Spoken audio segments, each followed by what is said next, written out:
If it finds an exposed database, it does a good thing, right? It says we just destroy it.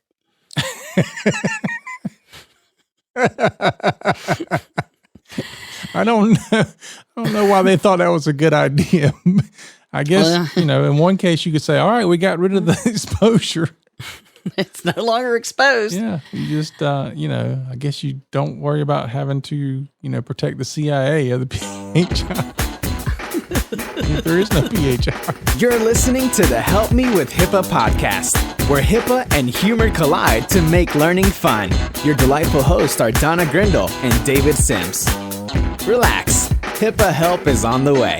I'm Miss Jolene. I'm from Atlanta, Georgia at the ENT Institute, and you're listening to the Help Me with HIPAA podcast. Thank you for that intro. I'm David Sims of HIPAA for MSPs and Security First IT, and joining me is Donna Grindle of Carden. Good morning, Donna. Good morning, David. I'm here to pep you up. I need it. I know you do. It has been a week. I know things have been a tough week for you, so I'm going to try to be the goofy one today. We'll see how well that works. You having to do it. Well, I appreciate that. I need all the help I can get. I'm here for you, buddy. Good. I'm always here for you. Good deal. So, as we're recording this, it's Friday afternoon, and I'm coming to see you in a couple of days. I know it's so exciting. We never see, I don't get to see many people anymore. And it's cool. David's coming. Are you going to make me wear a mask? Mm-hmm, for a little bit.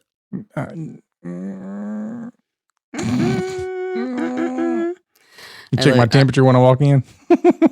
I'm going to get one of those little, a rectal thermometer. Oh, fun. So, yeah. Anyway, It will be exciting and terrifying all at the same time, but the purpose of it is not just for a friendly visit, but because we're doing our 2020 HIPAA boot camp. Yeah. So we'll see if our plan works. We shipped out all of our kits to all of the attendees all over the country.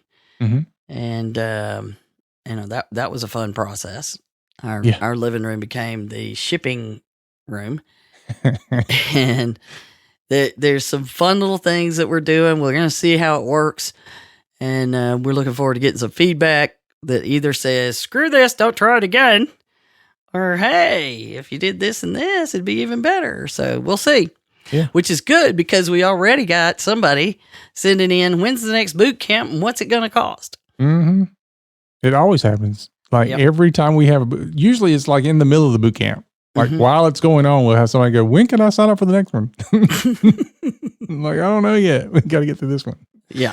Let's see how this one goes first. Yeah. So, 2020, I don't know about you, but it drives me nuts with the whole, I don't know how to plan for things. That's what I'm saying. You and I need a plan. And if there's no plan, I feel the intense desire to make a plan. We shall make a plan. Yeah. So, and it doesn't have to be a detailed plan. I just have to have a general plan. Where am I going? I'll work out the details. Just point me in a direction. Yeah, that's it. That's all but we if need. you don't have a plan, you can't have a plan that fails. But yes, we will get a plan. We will probably have more than one plan because we typically do. And then we'll go from there. Yeah.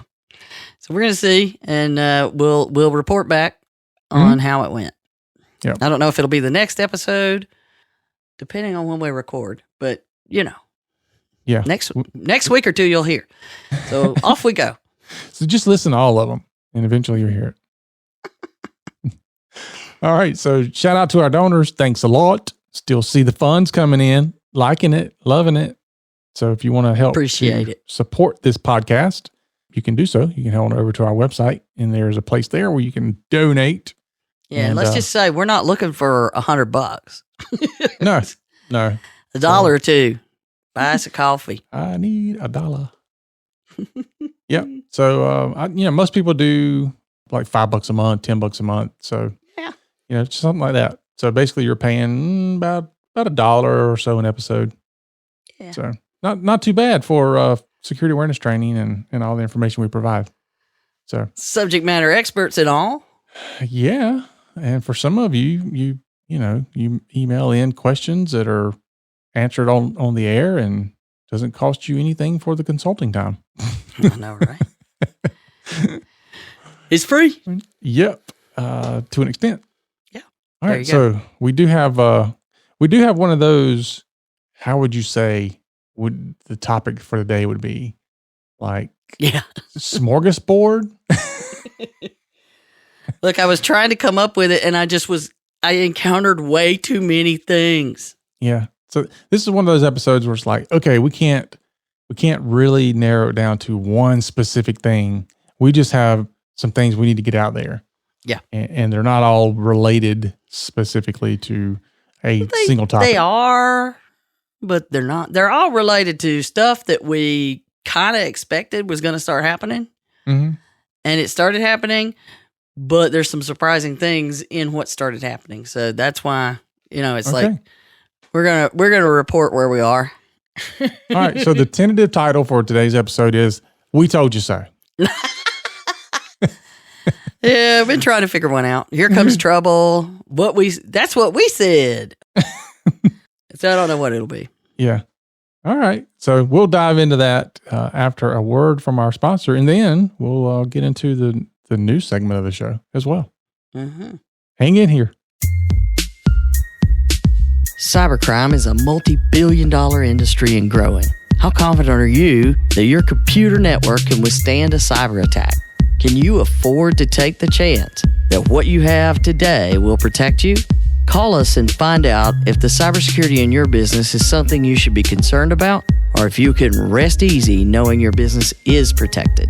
Visit us online at securityfirstit.com. That's securityfirstit.com and schedule a time to talk. Did you know that 83% of healthcare organizations report a strong negative impact to their bottom line after a data breach? So many doctors think that they're HIPAA compliant and have nothing to worry about. Many of those organizations thought the same thing before it happened to them. Call Cardin today at 678-292-5001 so they can assess your practice and help ensure you are protected and prepared. Visit cardinhq.com to learn more. All right, we are back, ready to go. So, was it last week we created this new segment? No, it's been a couple 2 weeks ago. I don't know. So, like my days run together. Mm-hmm. So, anyway, the new segment of the show is now HIPAA. Say what? That's right.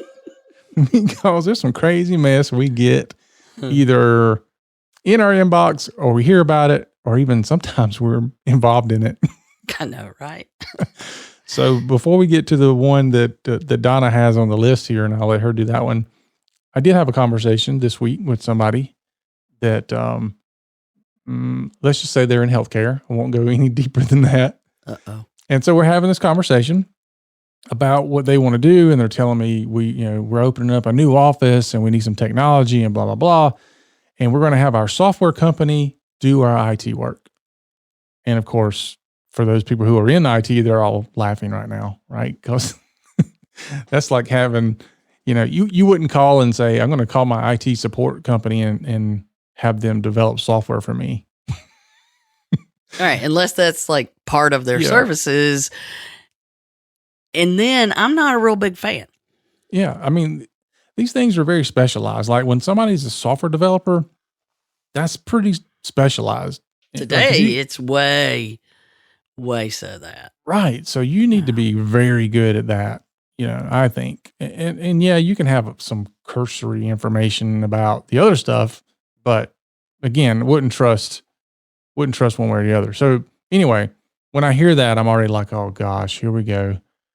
And so I said, all right, so they're going to have do your security stuff. I'm like, yep. And so she starts giving me a list of things that they told her to buy. And I'm like, oh, this would be fantastic for a home-based business. Probably not necessarily for a medical office. And then, I said, okay, all that aside, okay, they're going to monitor your systems and they're going to provide you with reporting and they're going to do all these other things that HIPAA requires of you, right? And she goes, all I know is we've got it covered. And I'm like, okay, so, but you can't specifically speak to these things. Do you know they're getting done? Or somebody just told you they were getting done? Or somebody just said, don't worry about it. We got it. And she's like, all I can tell you is we have security covered. And I'm like, I feel no confidence at all in that answer. No. So now where this is going to go, I don't know, but I only bring it up to say you should know what you don't know. Mm-hmm. And well, yeah, if somebody's telling you they got it covered, you need to be able to say more than that. Right.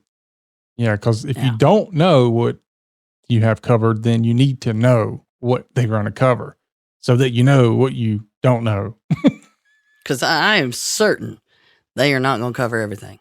No, there's no way they're going to do it. And I don't want to get on the rant about it.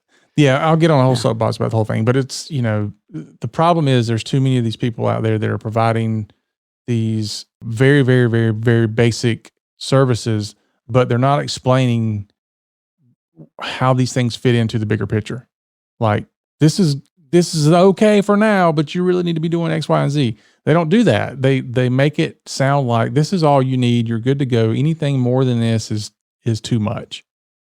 Yeah, it's kind of like having a high performance sports car, or maybe even a Tesla, and then going to Jiffy Lube. Not that Jiffy Lube's bad. It's just that Jiffy Lube isn't designed to work on the things that require more skill. Yeah. Yeah. So, it's frustrating only because I really want people to make the best educated decision for their patients, for their practice, for themselves.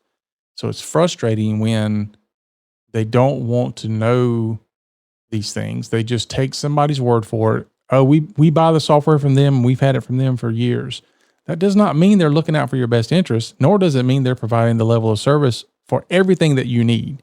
You just are trusting that they are and not questioning anything, which is typically never going to get you anywhere. Well, plus, you're responsible for parts they're not responsible for.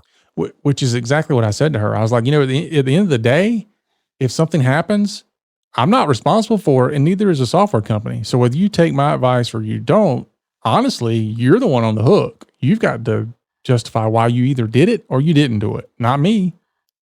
Mm-hmm. I'm just here to educate you so you can make a decision that you feels best for you, because when it hits the fan, they're not going to look at me because I'm just going to go, what'd you look at me for? I told them. I told you. You made a decision, and that your decision turned out to be wrong, but at least you made an educated decision and it was wrong versus a non-educated decision. It was wrong. Yeah, that's why I tell people, I'm going to teach you what business decisions you need to make. You have business decisions to make related to privacy and security. Mm-hmm. You also have business decisions to make related to HIPAA. Right. They're all different. Mm-hmm. So there you go. But you're right, David. I'm going to just say, you're right, David. You've had a bad week. You're right. That's our next news segment. David, you're right. I know how much you need that from time to time. So I'm giving it to you. I absolutely today. need that from time to time. All right. So our next HIPAA Say What? You have a question that came in? Yes. And I haven't gotten to this one. And I apologize because it came from Jean Eaton, who has had me on her podcast. She's up in Canada, and they're implementing the same but different things that HIPAA goes with. And so they have a thing that's an IMA where we have a BAA and all these things. Mm-hmm. And I love, just hearing her voice. We should have her record some stuff for us because it's just really calm, and it's just the perfect voice for podcasting. But anyway. Yeah, but that would be like somebody throwing cold water on you to wake you up, because she'd have that calm voice, and all of a sudden you and I jump in. I know, right? It's like, oh gosh. All right. So Her question, if a covered entity selects a video conference / telehealth provider like Zoom for Healthcare, WebEx, Babylon, etc., where patients need to log in and the episode might be recorded or transmitted, are these providers considered as a BA under HIPAA? Excellent. And what has your experience with vendors regarding their willingness to enter into a BAA? In Canada, my experience is that it is almost impossible to get a vendor to enter into an agreement that we call them IMAs. So, well, the first question is a lot easier than the second question. I know, right? Well, first of all, we have the COVID enforcement discretion situation, and then we have the normal situation. So enforcement discretion says if you aren't doing the right things right now when it comes to telehealth, if you're doing it within good faith, and they've now documented what they consider examples of good faith and bad faith, but then if you're doing it within that good faith, then we're not going to enforce your HIPAA requirements on you right now during the COVID pandemic. Right. Which doesn't mean privacy and security goes out the window, though. No, it does not, because they've been doing some enforcement throughout the whole thing. But under normal, standard, not emergency, the non-pandemic version. It's the non-pandemic version of HIPAA. You have to use a provider. So, for example, Zoom for Healthcare, you mentioned that. That's perfect. Zoom for Healthcare signs a BAA when you buy Zoom for Healthcare. And there are other tools that will sign a BAA, and if they will not, then you do not use them. Right. So, yes, and the bottom line is these vendors know that either we're not going to support healthcare and not sign a BAA, or we're going to have this healthcare version, or we're purely healthcare. And that's the deal there. So under the willingness, it's either they've agreed they're doing healthcare or they're not. And if they're going to market to healthcare, they'll sign one. But I would recommend on several that you actually look into the BAA or the IMA that they have agreed to sign, because often it's like, yeah, if something goes wrong, we may not let you know. So be careful about the terms if they're going to give you theirs. But pretty much anybody in the U.S. knows if they're going to allow healthcare providers to use their tools, they have to sign the BAA. And secondly, the ones that won't will actually say, don't use this for healthcare in some of their terms that everybody doesn't read but clicks off on. Right. It'll say, don't use this for healthcare. We are not designed for use in healthcare. So there you go. That's what HIPAA say. Yep. That's what it say. But yeah, the vendor thing's always fun. And you can certainly go back and listen to some of the episodes where we ran about vendors. Yeah, it's a pretty common problem. But at least in this particular area, they draw a line. We're either going to do it or we're not. Right. It's some of the others where they'll try to claim they don't fall under that or something like that. But there you go. All right. So let's move on to the meat of the episode.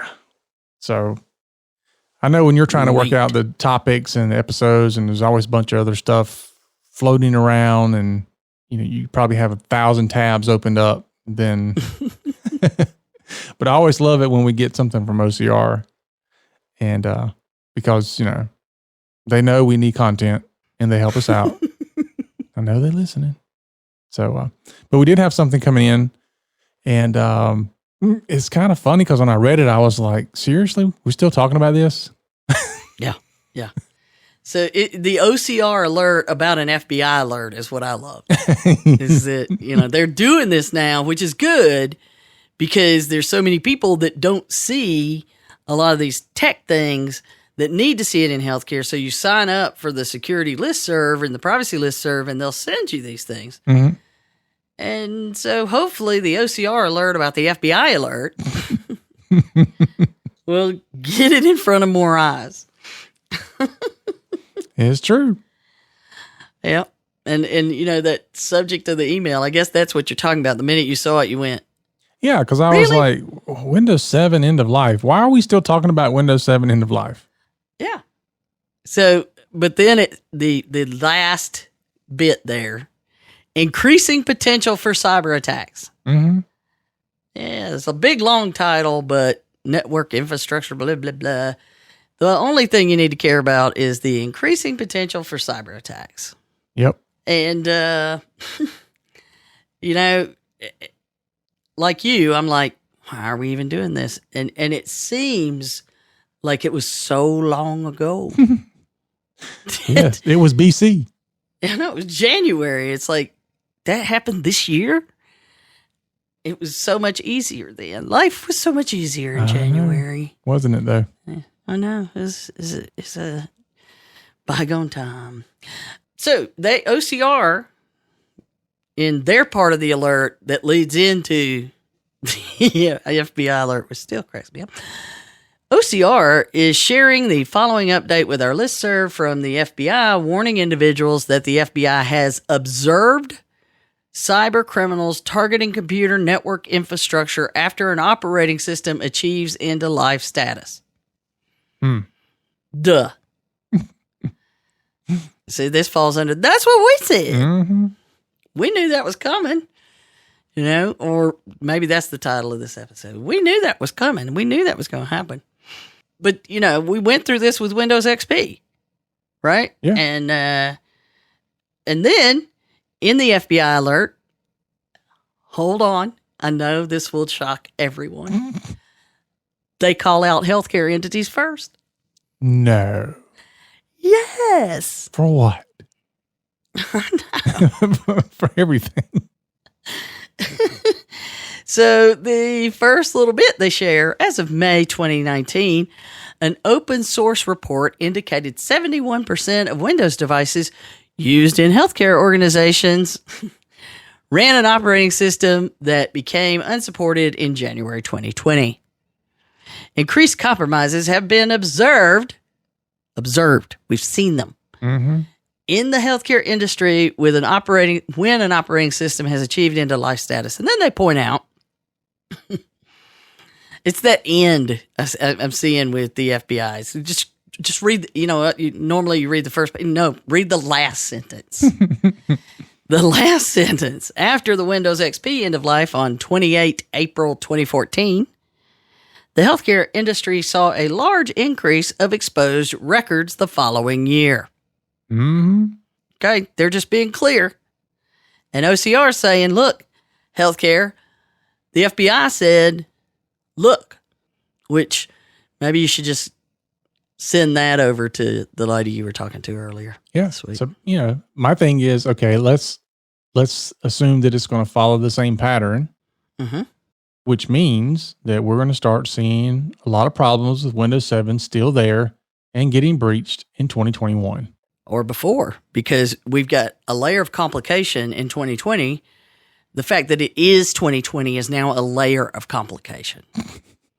We're going to be able to say for the rest of our lives, oh, but that happened in 2020, and everybody will be like, okay. Oh, well, that's different. That explains it all. Yeah. So anything the compromises and breaches are already happening. We just won't know about it until 2021. True that. All right. So, but they're being clear, because it is what it is. But, they saw an increase in healthcare breaches in 2015. And there was even more in 2016. And I'll just say, we all know they just keep going up, the number of breaches. Mm-hmm. And not necessarily always the number of patients, but the number of breaches do go up. Yeah. And so then they called out another little pet peeve of ours, RDP, Remote Desktop Protocol. No. I know. Because I don't remember what the stat was, but it was like right at the beginning of the shutdown, and there was a stat published that they're noticing a 400% increase in use of RDP. I don't know if it's 400. It was a 3-digit number percent increase in the use of exposed RDP ports. We thought we were finally making some leeway with that. Mm-hmm. I mean,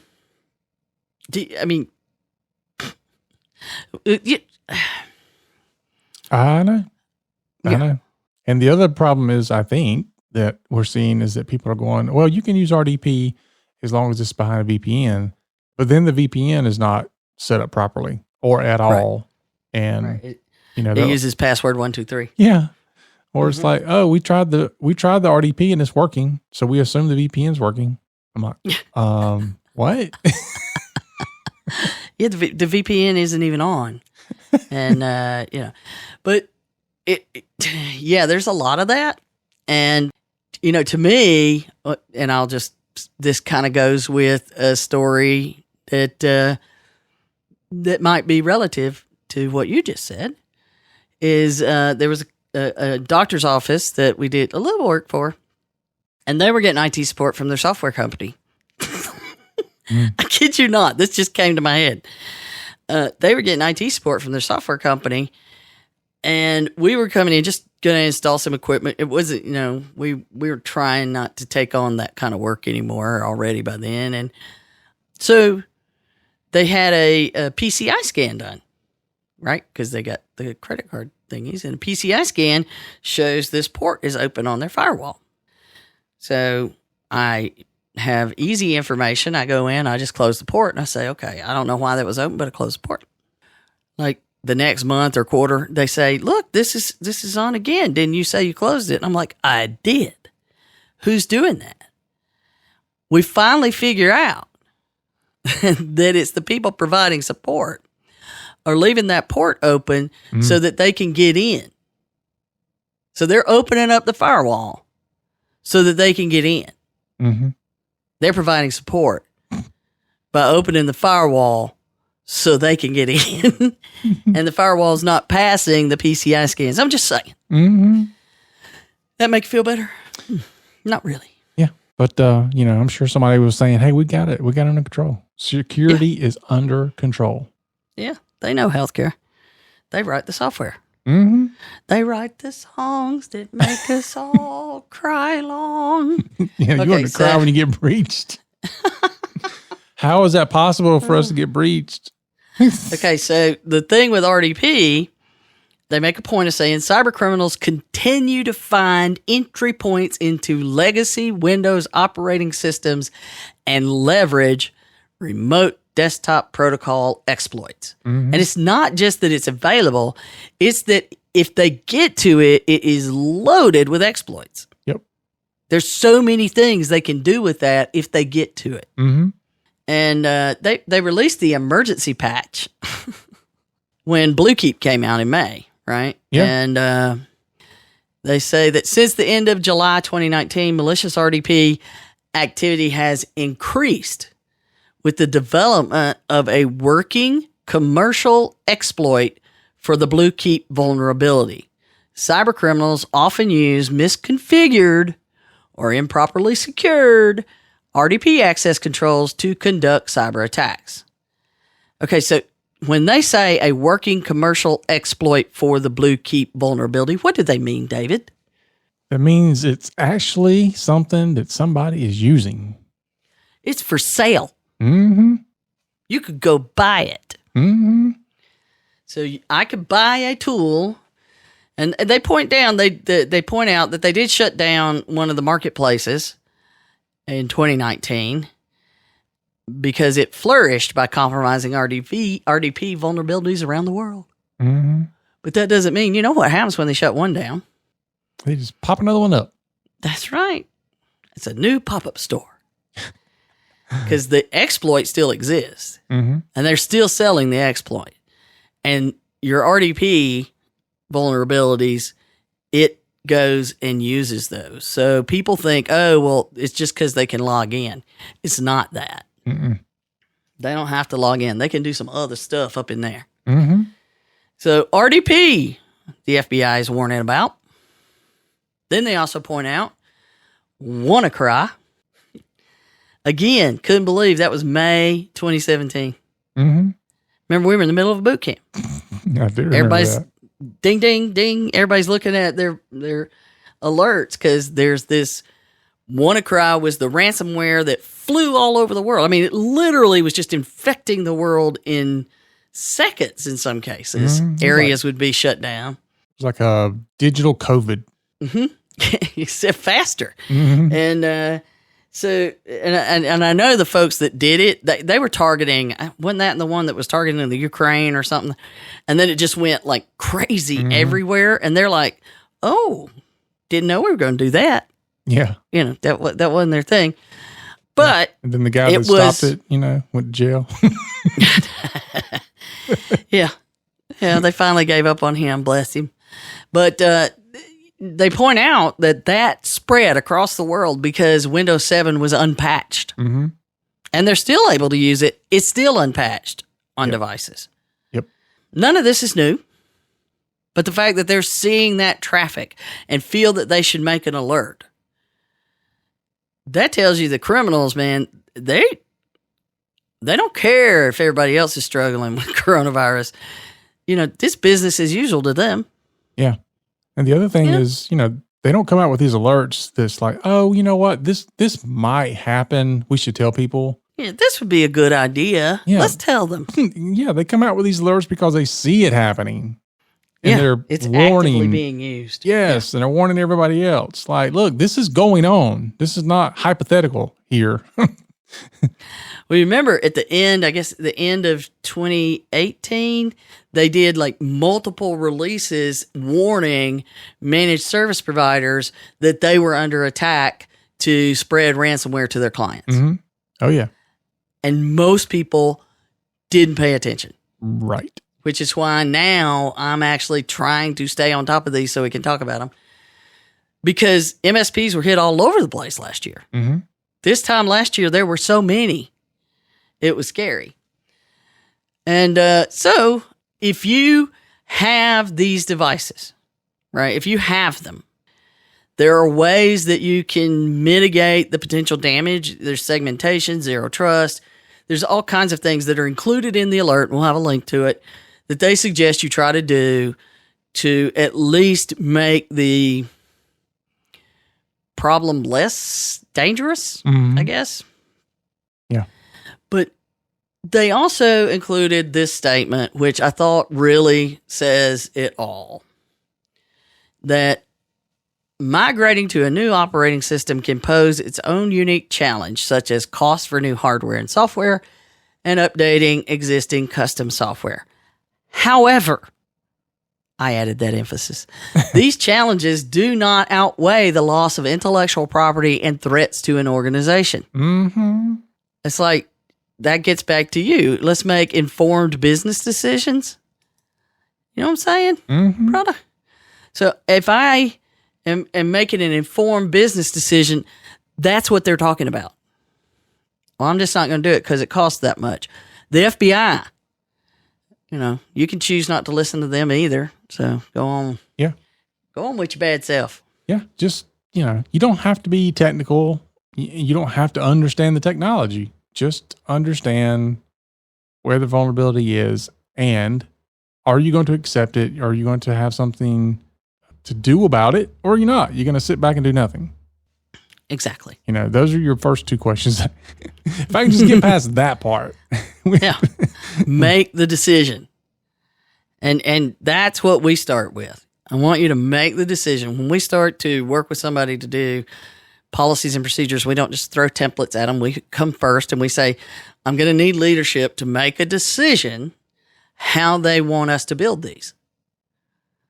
You know, give us the guidance. Don't just say make policies and procedures. Let's make a business decision of how we want to address these. How serious do we want to be? Who's going to be responsible for these things? That's where you start. But not everybody, you know. Okay, then I got a big kick out of when I saw the next article. I can't even get it out. Microsoft reveals new innocent ways Windows users can get hacked. I loved that. New innocent I never thought of it. I never thought that Patch Tuesday really was That's what Patch Tuesday is. Mm-hmm. It's just telling you all the ways you're screwed if you don't patch. Yep, that's true. And they've had some big ones. They're like 200. So Patch Tuesday. What Tuesday is it? Did it move? Third Tuesday. Anyway, once a month. They had changed it, but once a month, Microsoft releases a big patch, a whole bunch of fixes that roll out. They just kind of save them up. If something's really terrifying, they'll roll it out immediately. But it's called Patch Tuesday. It always has been, as long as I can remember. It's on a Tuesday. I guess they don't want Mondays to be awful. Yeah. And they really don't want to mess with hump day forward. Yeah. So they do it on Monday night. Yeah, too much to do on Mondays as it is. See, Mondays, for some reason, computers go nuts during the weekend. I know. Even when nobody's in the office, they come in Monday. I can't do this. I could do it Friday when I left. What happens? What are computers doing over the weekend? It's kind of like the socks in the dryer, right? Yeah, no. That's why for a lot of our clients, we set computers up to reboot on Sunday nights. Yeah, just do that, right? Just reboot them. My favorite is they were able to sign in on Friday, and by Monday they can't remember their password, and they can't sign in, and they lock themselves out. Yeah, that's almost every Monday. Also, a Monday problem. I don't understand. Okay, so It's patch. memory wipe. Nuke and pave. So Patch Tuesday for August 2020, they had 120 fixes. Mm-hmm. That's not a huge number. It's still a lot. They've had much bigger. Mm-hmm. But the fact that this one had 17 critical and the rest were considered important updates. Right. That's a lot. Mm-hmm. So did you follow what this guy did when he said, in a nutshell, your Windows computer can be hacked if you... Yeah. Pretty much if you use it. Mm-hmm. It's the Microsoft Media Foundation and Windows Codex. I don't know how to explain a codec, but it's the language, I guess, of video files, players. Anyway, it's probably like beta versus VHS. Yeah.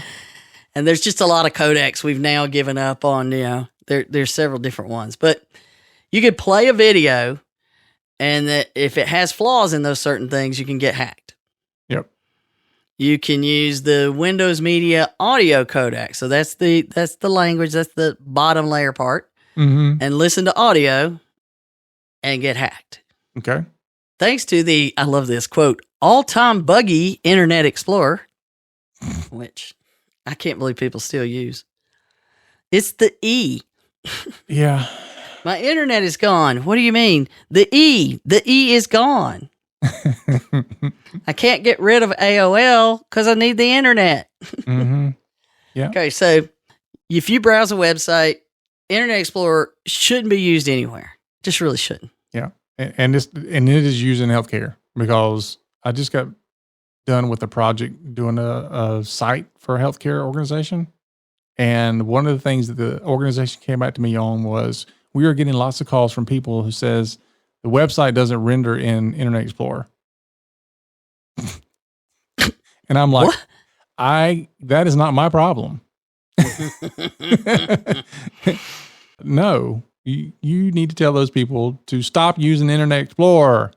That's right. If you want to use the Microsoft product, use Edge. Yes. It handles, most of that. People used it because the Microsoft tools for websites required it. Mm-hmm. Not that they try to lock in use of their tools either. No. There's a Microsoft HTML engine where you could edit HTML. It's got a problem. You could get hacked. Mm. If you use the Microsoft Edge, remember we just said Edge was okay. Okay, we take it back.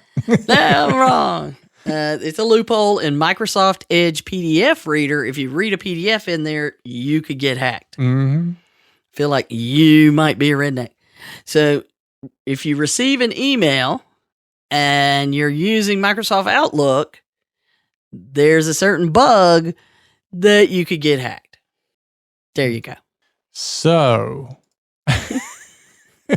let's recap. If I play a video file, listen to audio, go to a website, read a PDF off of a website, or actually anything, or if I'm doing email in Outlook. So pretty much everything that I'd use my computer for. Yeah. Yeah, you could be stumbling on one of those big gaping holes. All right. That's great. So this is why patching is essential. It's the only way to have a fighting chance. We just talked about the unpatched Windows 7 causing problems, and now there's no patches for Windows 7.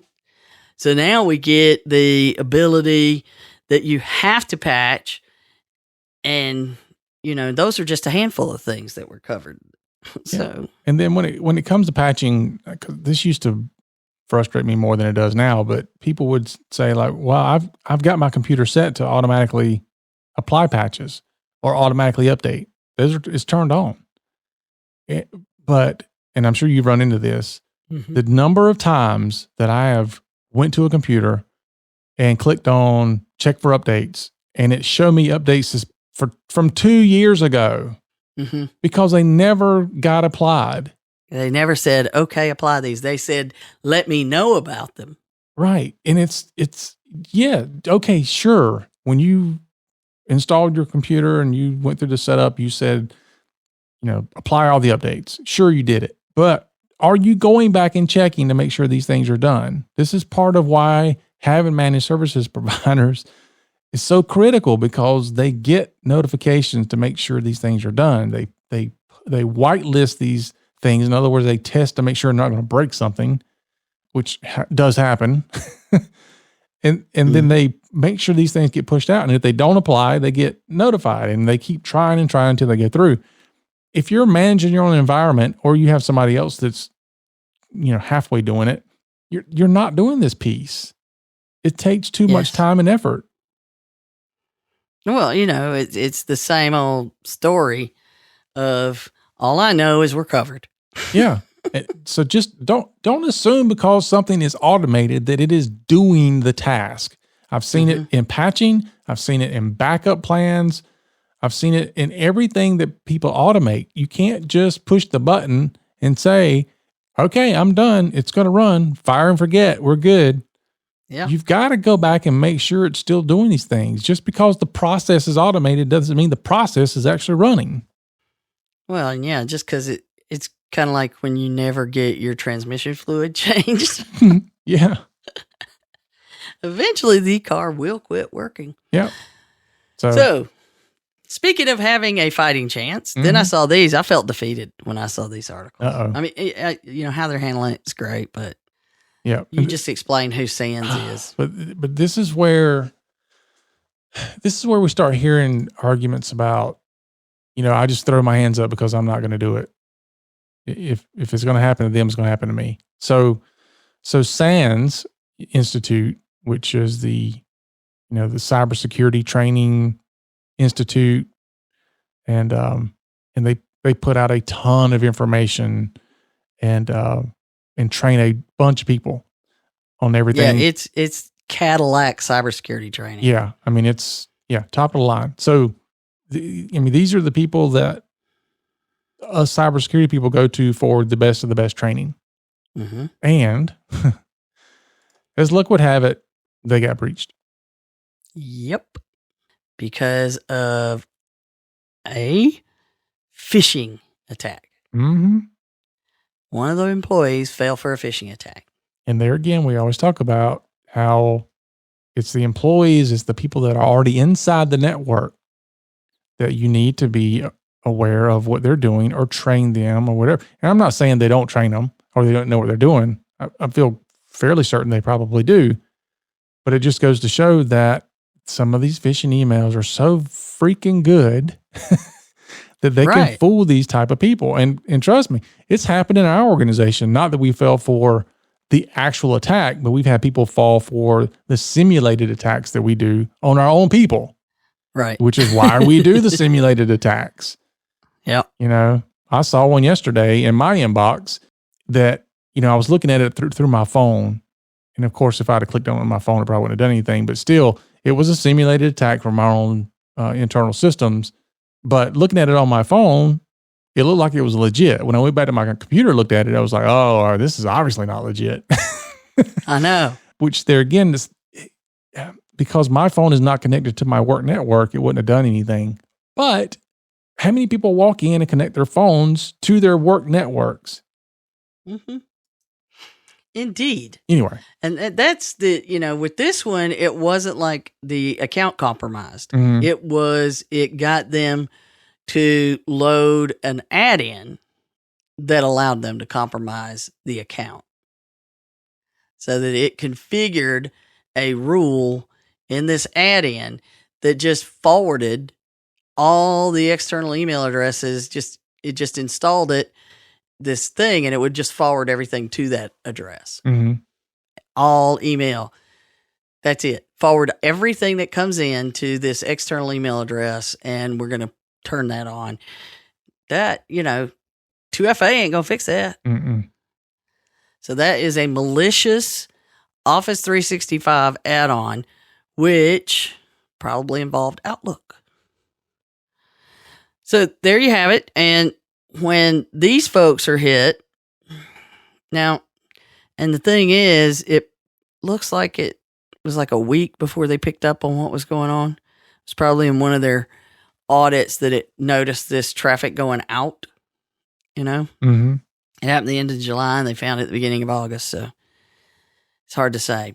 But when they're hit, it means that we all can be hit. So don't think you have enough or you should give up, because either way, it's not good. At least with them, they were able to shut it down. They were able to do all the things. They knew what was in there. They were able to track it all, document everything. They responded quickly. They knew what to do the minute they found it. And it's been fairly transparent. I can't imagine, as much as they've given out and the amount of information that they know, what has been happening. And, that it's pretty straightforward. I'll put a link to the data incident announcement on the website, but here's what we do. We're doing X, Y, and Z. It wasn't a targeted attack. And, yeah, I thought it was a great announcement, but yes. Well, the mind shift on this the mindset on this needs to shift, because typically in the past, the mindset's always been protect yourself from something like this happening. And if you didn't protect yourself from it, then people looked at you like, oh, you weren't doing the right thing or whatever. Mm-hmm.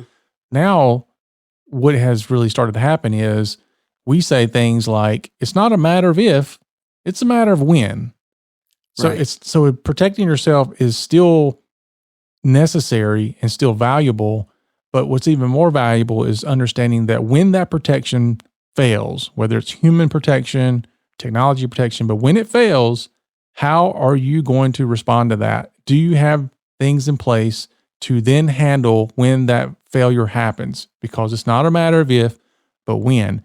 And that's the mind shift that needs to change. Not people saying, well, if SANS gets hit, then there's what use, what sense do I have in putting money into cybersecurity solutions or whatever the case might be. It's not about that. It's about, can you handle a cyber incident when it happens? Sure, you want to invest in the protection of it, but you also can't ignore the fact of how you're going to respond and handle it when it happens to you. Yeah, you have to be prepared to deal with it, which is why, wait a minute, didn't we just talk about the top ways that you could save money in a data breach involved incident response plans? Absolutely. And business continuity and knowing what to do and handling it quickly, save time and money and reduce the reputation hit and a whole bunch of things. Yeah. But there again, we have people out there, just encountered 2 this week myself, that, one is we have antivirus. Well, that's all we need. And then the other side is we've got it covered. We don't know what the heck we have. We don't know how, But we're good. Don't you worry your pretty little head about it, David. Yeah, we have it. Look, we have it covered. We're healthcare. Trust us. Yeah, we got this. Speaking of that,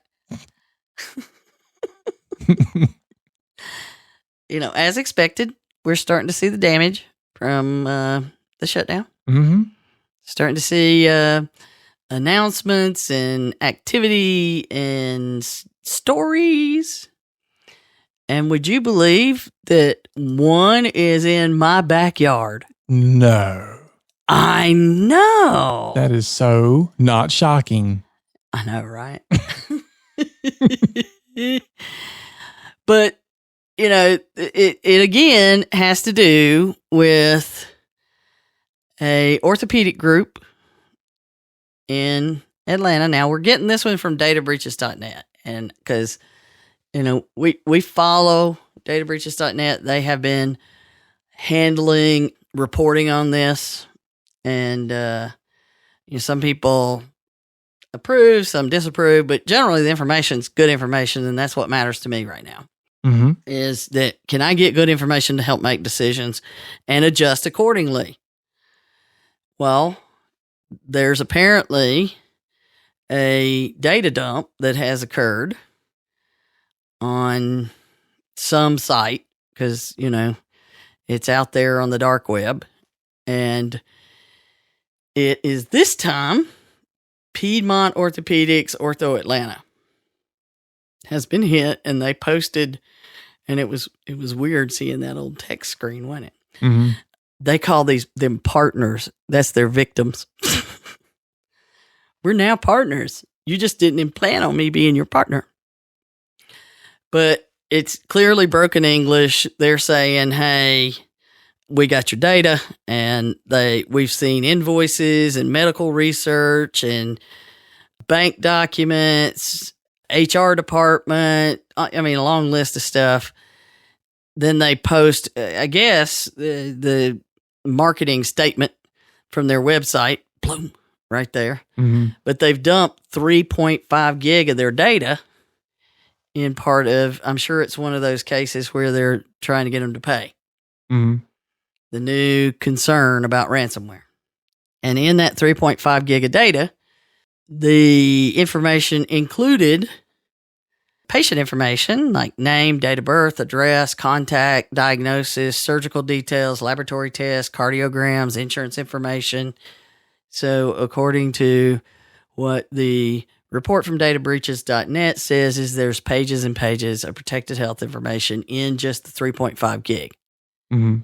And it looks like it was exfiltrated July 11th.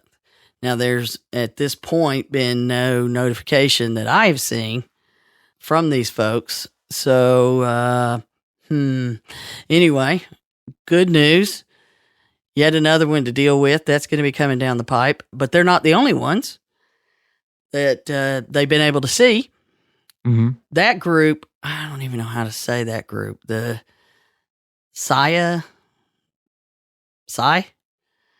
Mespinoza. I'm waiting for you to help. There, I know buddy. you are. And you've got nothing. You're like, I'm not touching it. You're doing great. Just keep going. Keep going. All right. All right. So the next one, though, is they also caught a couple by the Netwalker folks who also released data. They've been threatening to dump the data from the Center for Fertility and Gynecology in California and Olympia House Rehab also in California. So I'm sure there's a lot of these going on right now. And they've taken the data and they've said, by the way, we're going to dump it and you need to pay us. That stuff's going on right now actively. And we knew that they were in there, right? We knew that that was happening. Not going to be able to fix it overnight, certainly. Mm-hmm. But then we also meowed. Yeah. This is when nerds cut loose, that, and cats for some reason are a thing on the internet. Happy Catter Day and all that kind of stuff. Anyway, there's this bot called the Meow Bot. And David and I are like, this Meow thing, what the, but the net of it is the Meow Bot claims that it's being good, is benevolent. Mm-hmm.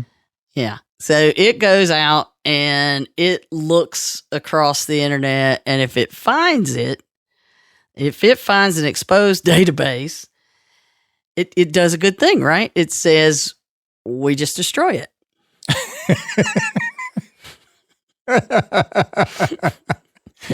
I don't know why they thought that was a good idea.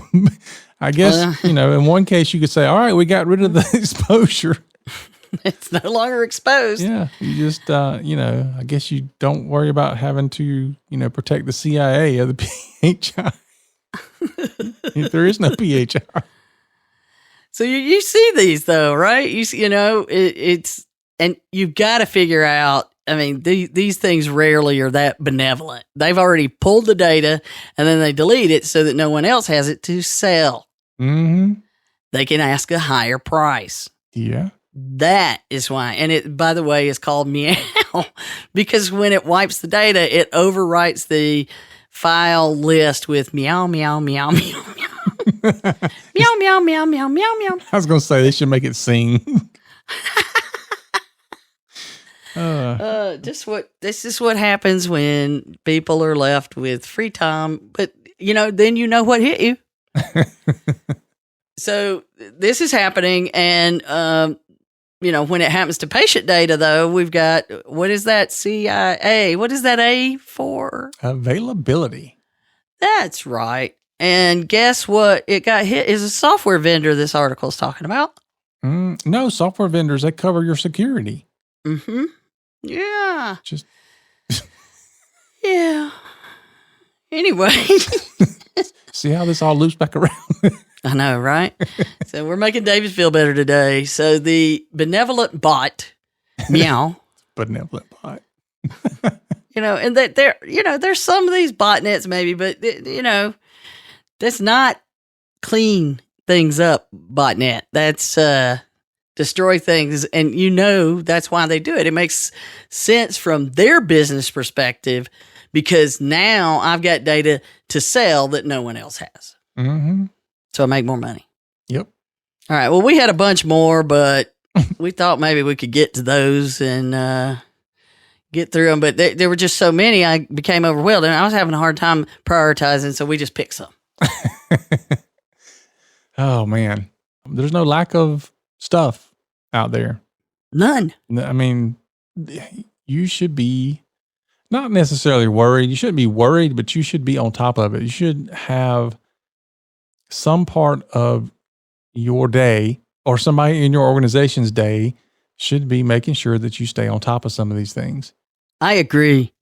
You have to. It's not should. If you're not doing it, then this is happening to you. If you're not paying attention, who's watching the hen house? Mm-hmm. I'm still stuck on that episode. Yeah. Well, I think that people feel that privacy, security, IT, those are all things that they purchase one time or not at all. And they just they're just in there working. They don't see these as ongoing systems that people are trying to take advantage of thousands and thousands of times a day. Mm-hmm. And it feels so weird to me that in 2020, we're still having conversations about should you have antivirus? I know. It just, some of it's crazy to me. It's like, we're so far beyond antivirus. If you wanted to say anything about it, I'd say if that's the only thing you're looking at is just antivirus, then you're missing the point. Yeah. I always love it. Is Windows Defender enough? Yeah. Or the other thing too is I've seen this, especially in small organizations and small business, is they'll look at things. They don't understand the difference between the business side and the home side of IT. And so they're reading these publications that are really more for the home user or the gamer or something like that. And then they're trying to apply the same principles and concepts to a business environment. And that it just doesn't work that way. No, you are correct. It's not the same. And so they think they have the knowledge and information they need. It's just a lot. There's a big issue with education, and it's not that people are out there looking for education and they can't find it or they're getting misled. We can't even get people to want the education yet. They still have that's the hard part. Everybody thinks they know. Yeah, they have their head in the sand, or they're like, "Yeah, I'm good. I took computers back in high school in '89.